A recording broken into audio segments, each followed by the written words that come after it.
అంతా బాగున్నప్పుడు ముఖం మీద చిరునవ్వు ఉండడం ఎవరికైనా సాధ్యమే. క్రైస్తవుడికి ఏముంది గొప్పతనం? నా కణితి క్యాన్సర్ మాయమైపోతే నవ్వడం ఒక హిందువు నవ్వుతాడు, ఒక ముస్లిం కూడా నవ్వుతాడు, ఒక నాస్తికుడు కూడా నవ్వుతాడు. క్రైస్తవుడికి ఏముంది గొప్పతనం?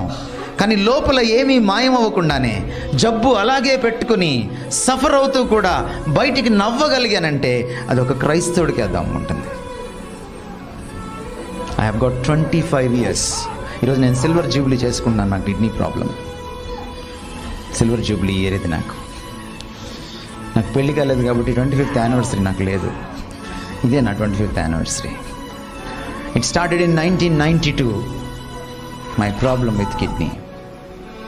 నేను దాని దేవుడిని అడిగాను, నువ్వు నా కోసం చచ్చిపోయావు, నిన్నేం అడగలేను, తీసేయమని కూడా నేను అడగలేను. నీకు ఇష్టమైతే తీసే, లేకపోతే ఉంచే, బట్ నీ కృప నీవు నాకు చాలు.